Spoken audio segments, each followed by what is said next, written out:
Louange et remerciements soient rendus à notre Seigneur de ce qu'il a fait briller sa lumière sur nous en ces jours et de ce qu'il nous a éclairés par son bon Saint-Esprit et de ce qu'il nous a conduits ou introduits dans sa parole.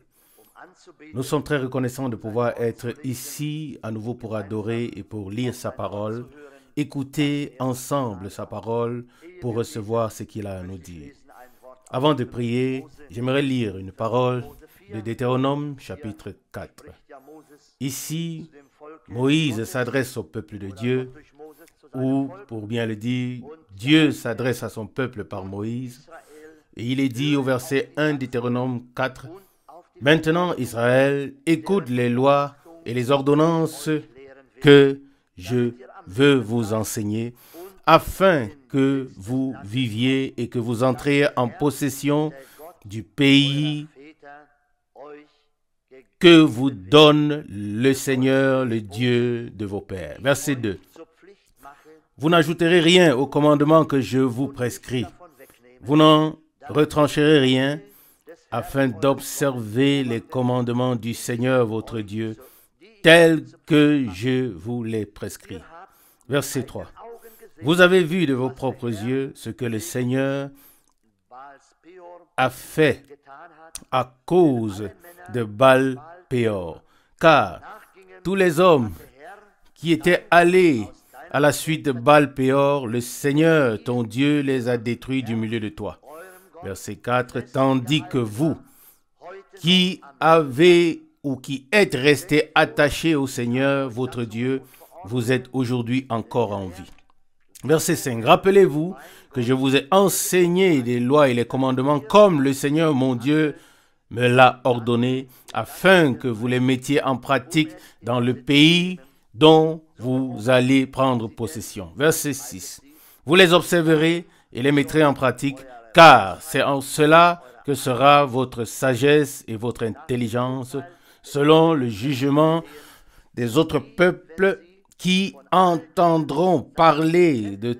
toutes ces lois et qui diront véritablement, cette grande nation est un peuple sage et intelligent. » Verset 4, verset 7. « Car où y aurait-il un autre grand peuple qui aurait une divinité qui lui serait si proche que le Seigneur notre Dieu l'est de nous, chaque fois que nous l'invoquons. » Verset 8. « Et où y aurait-il un autre grand peuple qui aurait des lois et des ordonnances aussi justes que toutes ces lois que je vous présente aujourd'hui. » Verset 9.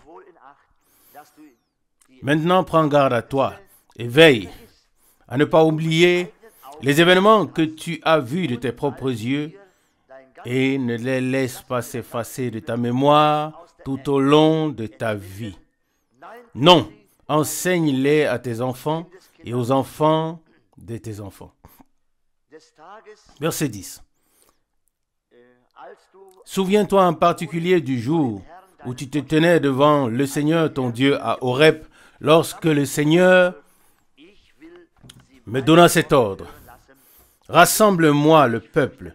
Je veux leur faire entendre mes paroles, afin qu'ils apprennent à me craindre tant qu'ils vivront sur la terre, et qu'ils l'enseignent aussi à leurs enfants. » Verset 11. « Vous vous approchâtes et vous vous tîntes au pied de la montagne, tandis que la montagne était embrasée jusqu'au plus profond du ciel, entourée des ténèbres, des nuages et d'un temps orageux. » Verset 12. « Le Seigneur vous parla alors du milieu du feu.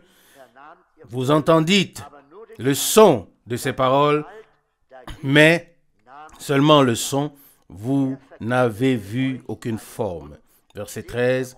« Il vous annonça son alliance, qu'il vous ordonna d'observer, les 10 commandements qu'il écrivit ensuite sur 2 tables de pierre. » Verset 14. « Mais à moi, le Seigneur m'a ordonné en ce temps-là de vous enseigner des lois et des commandements que vous devrez observer dans le pays dont vous allez prendre possession. » Verset 15.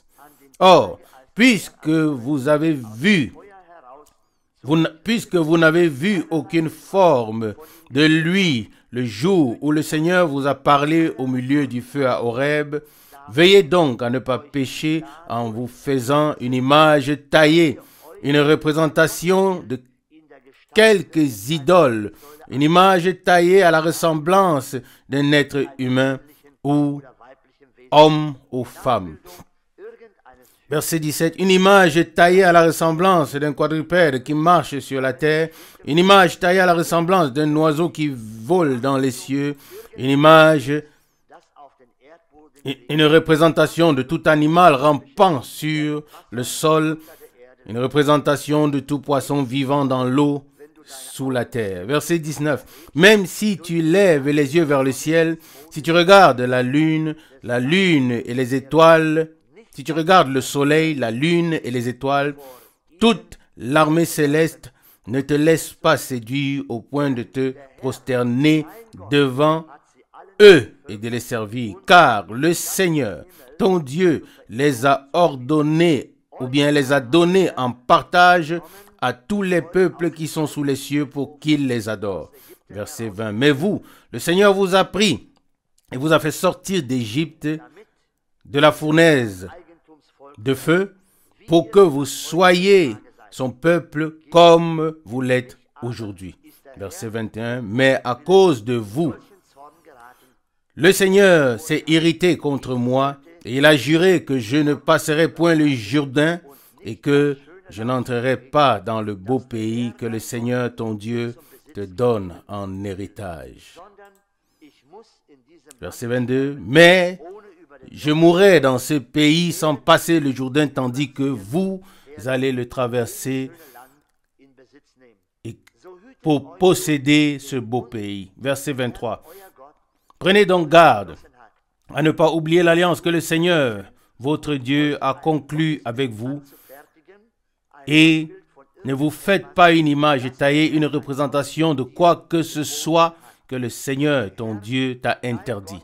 Car, verset 24, le Seigneur, ton Dieu, est un feu dévorant, un Dieu jaloux. Jusqu'ici, cette précieuse et sainte parole de Dieu.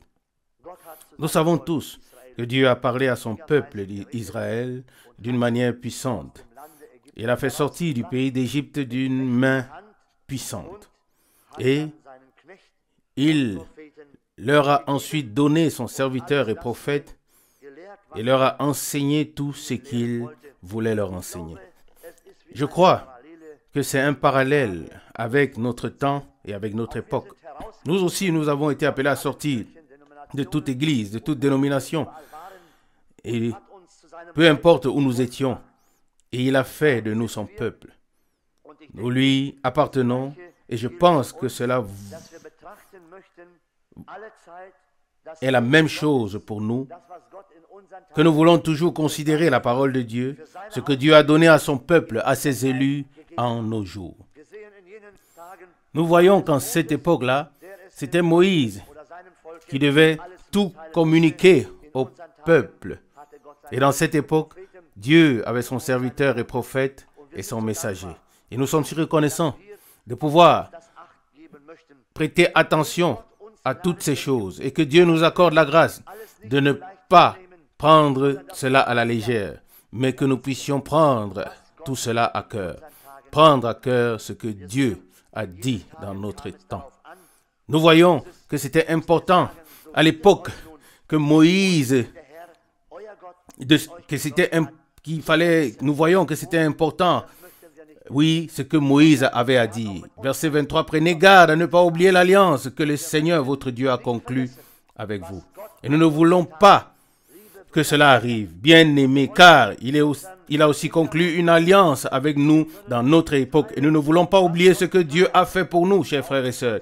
Et nous voulons dire à nos enfants et à tous ceux que nous pouvons atteindre ce que Dieu a fait, même dans nos jours. Et c'est ce qu'il fait encore, car il est encore à l'œuvre. Et nous sommes si heureux et si reconnaissants.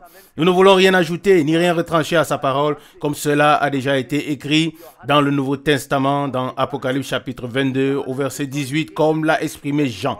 Verset 18, Apocalypse 22. Je le déclare à quiconque entend les paroles de la prophétie de ce livre. Si quelqu'un y ajoute quelque chose, Dieu le frappera des fléaux décrits dans ce livre. Verset 19. Et si quelqu'un en retranche quelque chose, des paroles de la prophétie de ce livre ou de ce livre, Dieu retranchera sa part de l'arbre de vie et de la sainte ville qui sont décrites dans ce livre. Ça, c'est la parole de notre Seigneur et nous voulons y prêter attention. Les hommes peuvent peut-être y ajouter ou enlever quelque chose, mais que Dieu nous préserve de ne rien ajouter et de ne rien enlever. Mais ce que Dieu a dit demeure et garde sa validité. Et pour cela, nous sommes heureux et reconnaissants. Et nous voulons maintenant lui rendre la gloire, la louange et l'adoration. Levons-nous pour cela et prions ensemble pour sa bénédiction. Dieu fidèle, nous te remercions du fond de notre cœur de ce que ce soir encore, nous pouvons être ici. Nous sommes encore dans le temps de la grâce. Tu nous as portés jusqu'à cette heure comme sur des ailes d'aigle. Seigneur, nous nous souvenons de l'alliance que tu as conclue avec nous. Seigneur, à quoi cela nous servirait-il de ne voir que ce qui s'est passé autrefois, de ne pas voir ce qui se passe dans nos jours, ô Seigneur. Fais-nous grâce, ô Seigneur, pour que nous ne puissions nous accrocher à tes paroles, à ce que tu as dit, Seigneur, et que nous ne puissions rien ajouter ni rien retrancher, mais que nous laissions chaque chose telle qu'elle est, car ce que tu as dit est juste et vrai. Alléluia. Nous te donnons gloire et nous te prions, Seigneur, de nous ôter, doter de nous ce soir tout ce qui peut déranger, tout ce qui peut entraver, tout ce qui peut faire obstacle à ton esprit dans ma vie et dans nos vies à tous, Seigneur. Ô Seigneur, ôte tout, afin que nous puissions, en ouvrant librement la bouche, louer ton nom et t'offrir l'honneur et la louange. Car tu mérites d'être loué, honoré, adoré, Seigneur. Reçois l'honneur, accepte la louange, Seigneur. Alléluia. Bénis ton peuple tout entier, tes enfants en tout lieu, y compris ceux qui ne peuvent pas être ici ce soir. Fais grâce, ô Dieu, et aide-nous tous. Et nous te prions, Dieu fidèle, de continuer à nous parler par ta sainte et précieuse parole. Bénis ton serviteur, notre frère, ô Dieu, et fais grâce et donne la force pour parler et pour écouter, ô Seigneur. Nous voulons, Seigneur, ouvrir nos cœurs et recevoir ta parole et être reconnaissants. Adoration à ton glorieux nom de Jésus. Amen. Amen. Nous nous asseyons. Louange et remerciement soient rendus au Seigneur pour le grand privilège que nous pouvons avoir d'être ici. J'espère que c'est pour nous tous un grand privilège. Louange et remerciement soient rendus à notre Dieu. C'est le plus beau temps de notre vie lorsque nous pouvons être sous la proclamation de la parole de Dieu. Si un croyant se sent mieux quelque part ailleurs que lors d'un service divin, alors il doit se laisser dire qu'il n'est pas encore croyant. C'est comme ça. La plus grande fête sur la terre, quoi que nous voyions, quoi que nous entendions ou quoi que nous fassions, la plus grande fête sur terre n'est pas à comparer avec les moments passés dans la présence de Dieu. C'est simplement ainsi. Et particulièrement quand on voyage, comme je l'ai fait dans l'Allemagne, l'Autriche ou l'Italie, ou dans la Suisse, on voit beaucoup de choses. On voit des paysages magnifiques.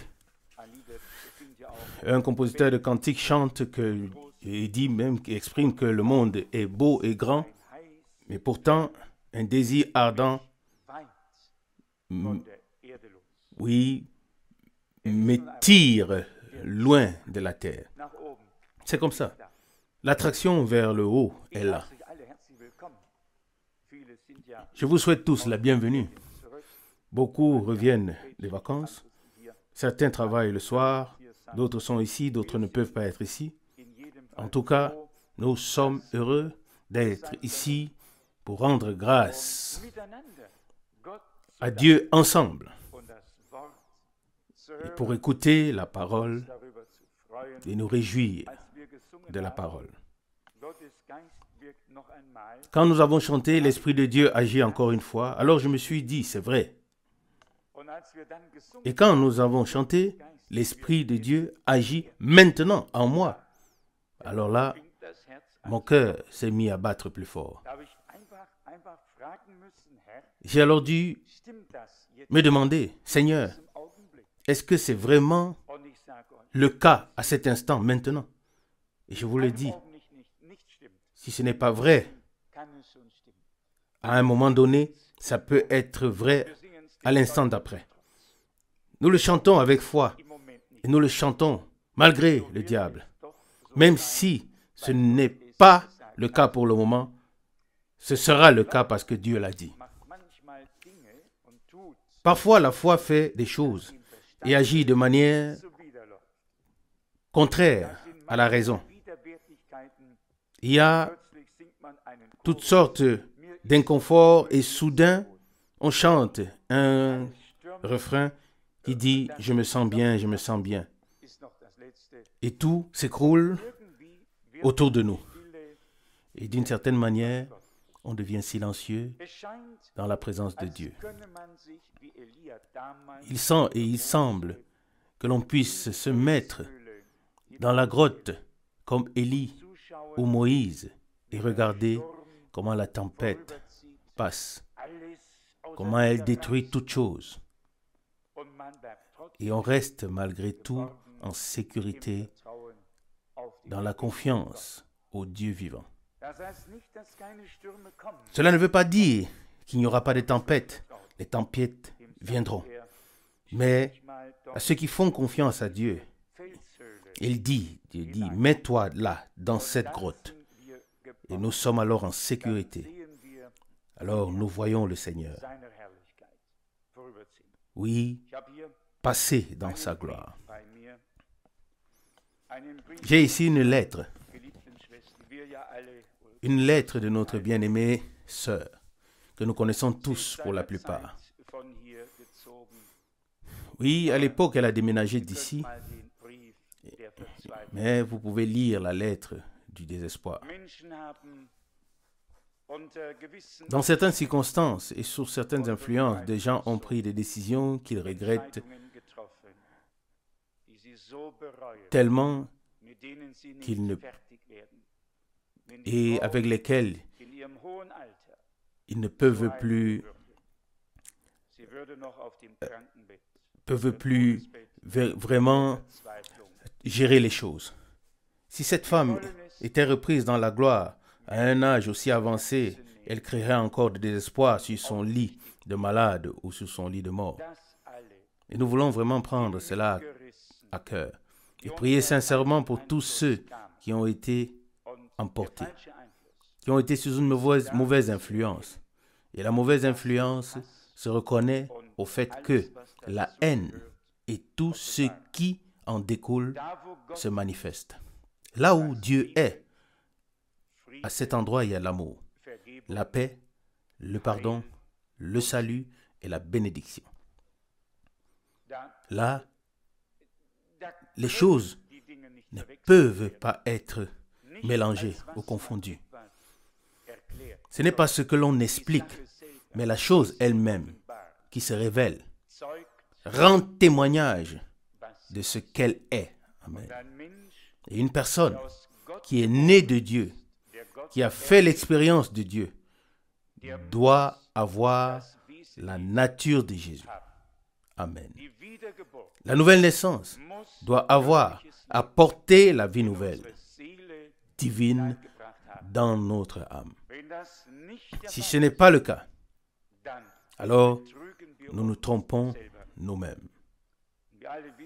Et nous savons tous quelle haine et tout ce qui a été révélé, de sorte qu'aujourd'hui encore, on puisse même avoir peur et trembler. Et on se demande comment il est possible que l'ennemi puisse faire valoir un tel droit sur des hommes. Mais ça aussi est écrit. Si un croyant s'égare, alors ce sera 7 fois pire. Et puis, on ferait mieux, ou bien on pourrait mieux parler avec 7 incroyants qu'avec un seul croyant.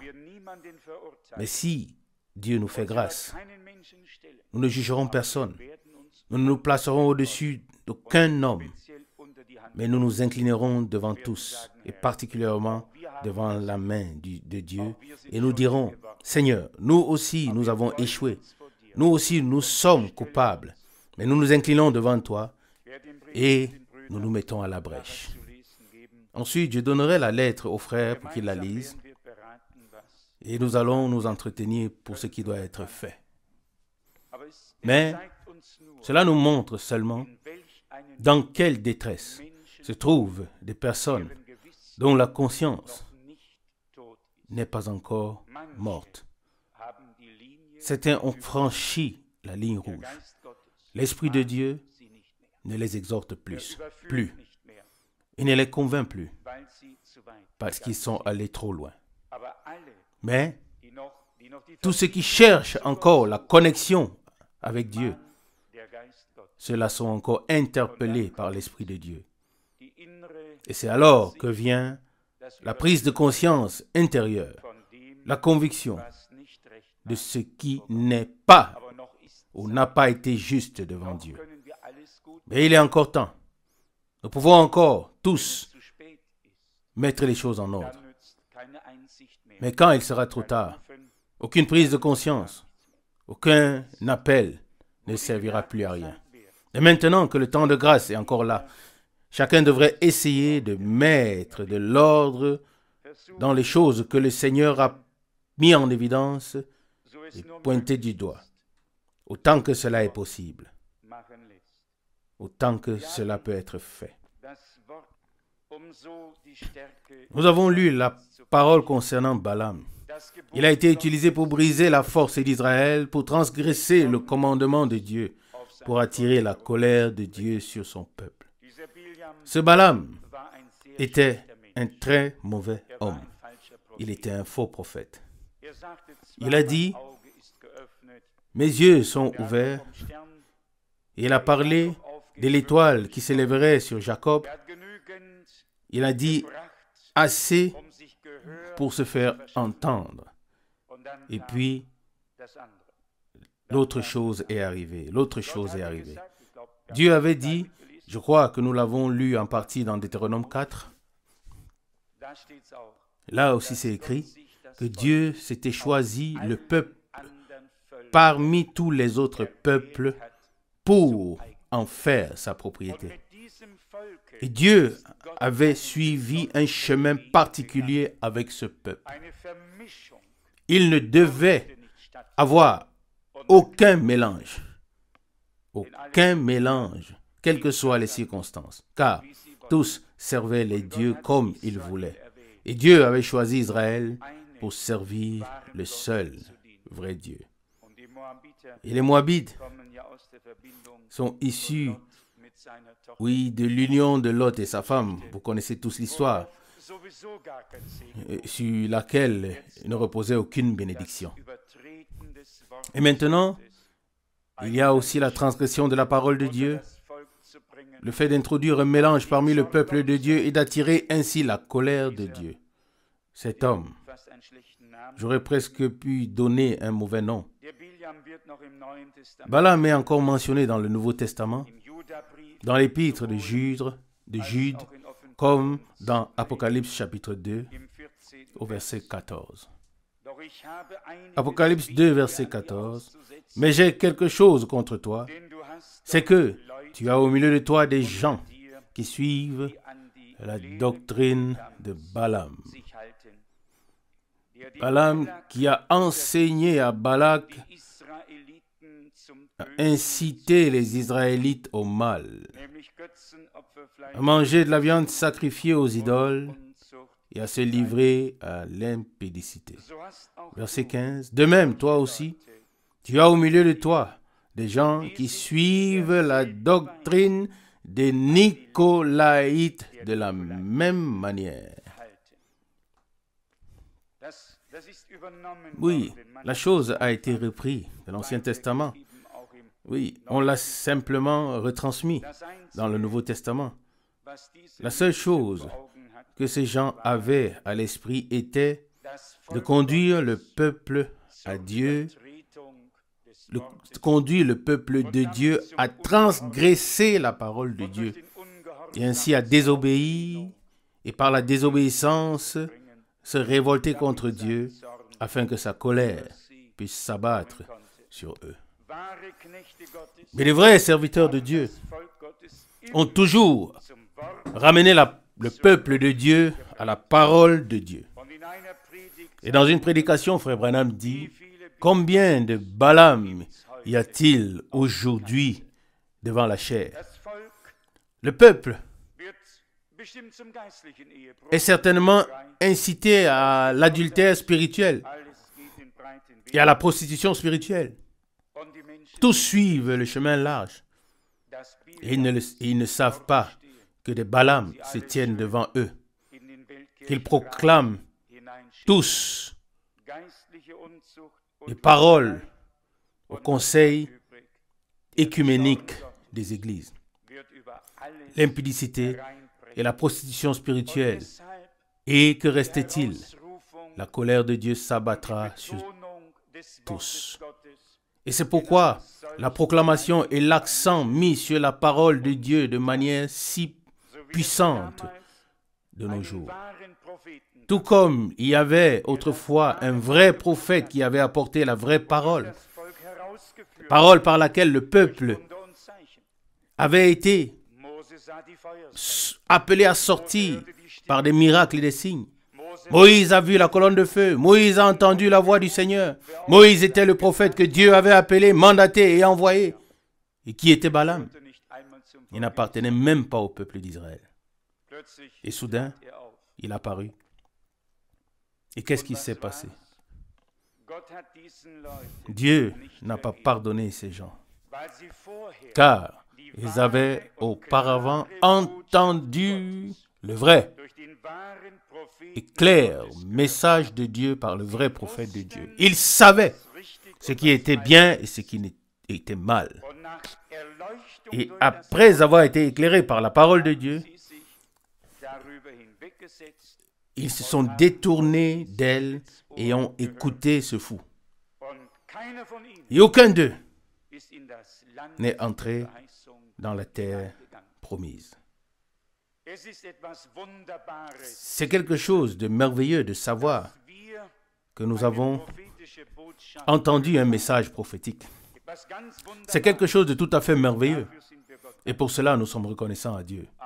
Mais nous ne voudrons pas être à la place de ceux qui écoutaient ceci et cela, ou qui écoutaient tous ceux qui viennent sur le chemin et qui ont quelque chose de beau à dire, mais qui ne correspond pas au message originel de Dieu. Nous ne voulons pas être à leur place. La responsabilité d'avoir écouté la parole est très grande. Et puis, après avoir écouté et cru, après avoir été appelé à sortir et avoir tout compris ce que Dieu fait maintenant, quelqu'un vient ensuite, comme Paul écrit aux Corinthiens, si quelqu'un vient vous annoncer un autre Christ que ce que nous vous avons prêché, ou si vous recevez un autre esprit que celui que vous avez reçu, ou un autre évangile que celui que vous avez embrassé, vous le supportez fort bien. Vous pouvez le lire dans 2 Corinthiens chapitre 11 au verset 4. Et qu'en est-il de ces hommes? Ils ont été éclairés une fois, puis quelqu'un vient, les influence, les détourne de la parole de Dieu. Et voilà que commence la transgression. l'incrédulité, la rébellion contre Dieu et la colère de Dieu s'abat alors sur tout. Dieu veut que nous devenions obéissants, que nous suivions ses voies telles qu'il nous les a révélées, dans une obéissance totale à sa parole, et que nous ne penchions plus nos oreilles à gauche et à droite pour voir ou bien pour vouloir entendre quelque chose. Quiconque souhaite encore entendre un nouveau message de nos jours, celui-là n'a pas encore compris l'ancien message de Dieu. Est-ce vrai ou non? Celui-là n'a pas encore compris l'ancien message de Dieu. Celui qui a vraiment compris le message de Dieu pour notre temps, à travers sa parole et son esprit, celui-là a trouvé le repos en Dieu. Amen. Il n'a plus besoin. Il n'a plus besoin de courir après quoi que ce soit. Il n'a plus que besoin d'attendre jusqu'à ce que Dieu fasse ce qu'il a promis. J'ai dû y penser quand on l'a lu. Les temps ne changent vraiment pas. Mais Dieu aussi ne change pas. Dieu reste fidèle. Fidèle à sa parole et à ceux qui croient de tout cœur en sa parole et qui le servent. Ceux qui sont prêts à prendre tout sur eux, mais qui ne trahissent en aucun cas la parole. Et nous aimerons tous faire partie de ce genre de personnes par grâce. Il sera nécessaire de faire confiance au Seigneur, mais de s'en tenir à sa parole et de ne se laisser influencer par aucun autre esprit. Qu'avons-nous entendu au cours de toutes les années passées? Ou qu'entendons-nous même aujourd'hui? Combien de messages sont apparus? Combien d'hommes sont venus avec des révélations particulières? Et qu'est-ce que c'était? Qu'est-ce que c'était? Des bulles de savon. Eux-mêmes n'étaient que des bulles de savon. Ce n'était rien. Ce que nous voulons, c'est la parole sainte, infaillible et éternelle de Dieu. Pas de mélange, mais la mise à part. Car c'est en cela que Dieu nous a destinés. Être mis à part, comme Israël avait été mis à part de tous les autres peuples. Oui, de même qu'Israël a été mis à part parmi tous les autres peuples et que Dieu en a fait son peuple qui lui appartient. De même, l'Église épouse a été sortie de toutes les dénominations. Elle a été mise à part. Non pas pour se mélanger à nouveau, mais pour rester à part. Car c'est ce que signifie le mot consacré, sanctifié. Comme le frère Branham l'a aussi dit, mis à part pour le service, prêt à être à la disposition de Dieu. Ça, c'est une véritable consécration devant la face de Dieu. Mis à part, consacré, être disposé à servir le Seigneur, ou bien être à la disposition du Seigneur pour le servir. Oui, et ça peut commencer chez soi, à la maison. Pas forcément pour un grand service mondial. Ça peut être parmi nous, avec nous. Chacun là où il est, là où il peut servir Dieu. C'est ce que je souhaite. C'est ce que je nous souhaite à tous. Que nous veillions bien à ce qu'il n'y ait pas de mélange. Que nous conservions la parole de Dieu pure et sainte et que nous ne laissions pas influencer par quelqu'un, ni à droite ni à gauche, mais que nous poursuivions notre chemin avec Dieu, par grâce, jusqu'à la fin. Que Dieu nous bénisse tous. Amen. Nous sommes reconnaissants à Dieu pour toutes les paroles d'encouragement et nous nous réjouissons de ce que le Seigneur est encore à l'œuvre et qu'il fait encore tout ce qu'il veut faire. Nous nous réjouissons de voir que des gens peuvent encore venir à la foi, qu'ils acceptent encore le salut de Dieu en nos jours. N'est-ce pas là une joie particulière?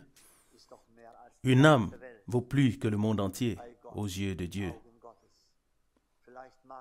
Peut-être aux yeux des hommes, ce n'est pas le cas. Oui, peut-être que ça semble insignifiant pour les hommes, mais aux yeux de Dieu, c'est quelque chose de très particulier parce qu'il nous a tous aimés. Toi et moi, oui, il nous a aimés. Et pour cela, nous lui sommes très reconnaissants. Reconnaissants de ce qu'il est encore à l'œuvre. Nous sommes reconnaissants pour chaque parole, pour chaque témoignage que nous pouvons entendre. Et c'est ainsi que ce soir, nous voulons, oui, comme nous sommes venus ce soir pour l'adorer, nous voulons élever son nom, nous voulons lui rendre gloire et le louer. Si nous ne le faisons pas, frères et sœurs, qui le fera? Nous sommes son peuple, le troupeau que sa main conduit. Il a fait de nous son peuple. Il nous a parlé comme il a parlé à son peuple en ces jours-là. Frères et sœurs, il n'y a pas de différence. Oui, cela devait entrer dans la terre promise. Et nous aussi, il nous a été promis d'y entrer. Et c'est pourquoi il n'y a aucune différence. Et nous aimerons, comme mon frère l'a dit, nous voulons écouter seulement la parole de Dieu. La parole des hommes passera et ces enseignements particuliers et ces personnes particulières qui pensent apporter quelque chose de spécial, ils peuvent l'apporter où ils veulent. Mais au peuple de Dieu, on ne peut apporter que ce que Dieu a dit. Et c'est ça le plus important. Et c'est pourquoi nous ne voulons pas oublier, comme je l'ai déjà dit, ces prédications, cette nourriture qui nous a été donnée dans ces derniers temps, afin que nous puissions traverser ce désert grâce à la force que nous donne cette nourriture. Et que nous nous souvenions de ce que Dieu a fait en nos jours, ou qu'il fait dans nos jours, et de ce qu'il a fait. Et pour cela, nous sommes très reconnaissants, très heureux de pouvoir nous réunir encore et encore. Cela m'a fait très plaisir. Oui, c'est vraiment la plus belle chose quand les enfants de Dieu peuvent se réunir pour rendre gloire et louange à Dieu. Le monde ne le comprend pas. Les gens ne peuvent pas le comprendre. Et ils pensent que nous sommes fous. Mais nous savons en qui nous croyons. Nous savons qui nous a aimés. Nous savons qui nous a rachetés. Nous savons où nous serons. C'est cela, la certitude. Oui, cette certitude nous a été donnée par lui, non pas par un homme qui doit la reprendre, mais par le Seigneur. Nous venons de le lire dans la prédication.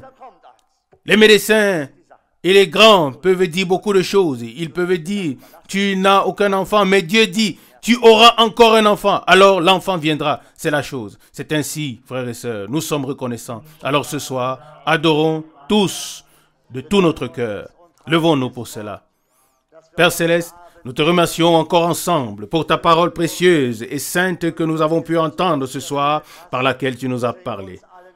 Fais-nous grâce à tous, ô Seigneur, que nous puissions trembler, Seigneur, en entendant ta parole, ô Dieu, afin que nous prenions à compte ce que toi, tu as dit à ton peuple au travers les âges. Mais ce que tu as aussi dit pour notre époque, oui, que ces choses qui sont spéciales au Seigneur. Nous te remercions pour l'alliance que tu as conclue avec ton peuple. Que cette alliance demeure pour l'éternité, Seigneur. Aide-nous, ô Seigneur, aie pitié de nous. Fais-nous grâce afin que nous puissions nous humilier, afin que nous nous soumettions à ta parole en toutes choses. Seigneur, quelle grâce! Lorsque les hommes reconnaissent ce qu'ils ont à faire selon les Écritures, ô Seigneur. Loué sois-tu, Seigneur, tu es le même. Nous te remercions d'avoir sauvé, de ce que tu as béni et de ce que tu es encore à l'œuvre. Ô Dieu, adoration à ton merveilleux et saint nom de Jésus. Et nous te confions tout particulièrement ceux qui sont dans la détresse et qui sont tourmentés par l'ennemi. Ô Seigneur, tu peux les délivrer, tu peux les délivrer, tu as le pouvoir, la puissance, Seigneur. Tu peux leur donner un nouveau courage afin qu'ils n'abandonnent pas, mais qu'ils lèvent les yeux vers toi, ô Seigneur. Fais grâce à tous, ô Seigneur. Tu connais chaque cœur et tu sais toutes choses. Même ceux-là qui ont été séduits par l'ennemi, Seigneur, tu peux les ramener au troupeau, ô Seigneur, et tu peux les bénir de la richesse de ta grâce. Nous t'adorons, Seigneur. Et avec toi, toutes choses sont possibles, Seigneur. C'est pourquoi nous louons et glorifions ton glorieux nom. Reçois l'honneur, la louange et l'adoration dans le nom de Jésus. Amen. Amen.